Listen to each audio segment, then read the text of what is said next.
Atlantic Philanthropies was set up in the early 1980s by Chuck Feeney to really help countries, organisations across the world to better themselves and to find new ways of doing things in ways that really help societies. Working in areas such as education, working with aged populations, patients with dementia, patients with cancer, and working with disadvantaged and divided communities in trying to help and drive reconciliation.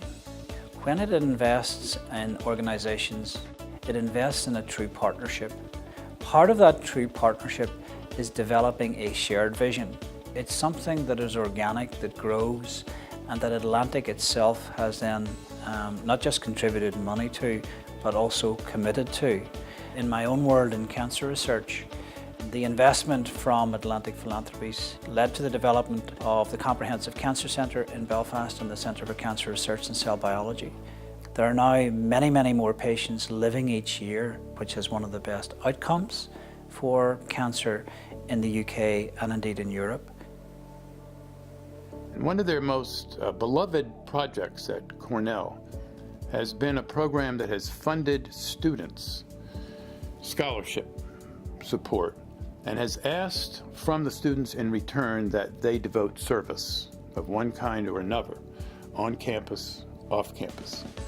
Atlantic Philanthropies has monitored that program for decades to see what happened to those students, and the wonderful result they've found in the vast majority of cases is these students have given back. When I think about what Chuck has had as a philosophy over the years, it's based on Chuck's having such a big heart. So he helped universities, then he began to feel that I want to help people who are really in need, people who are really sick, people who are really poor. Then he turned to Ireland, which was where his roots were as an Irish boy growing up in New Jersey, and the Irish were going through the Troubles.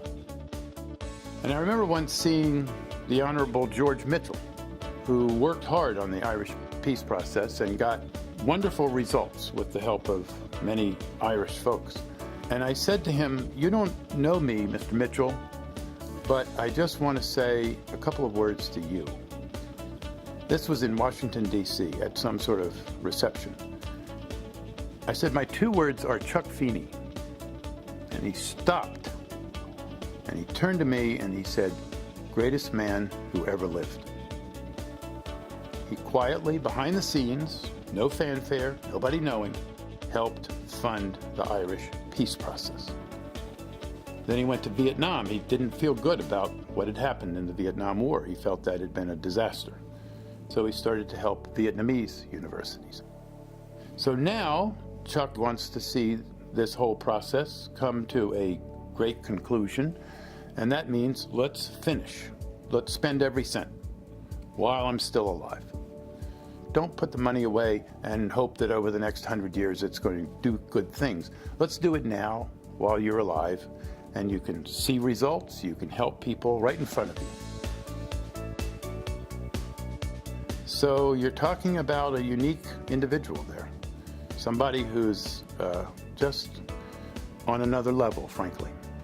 Chuck Feeney is the ultimate philanthropist, and the impact and legacy of his work has yet to be written, in my view, because it is one that will last for generations.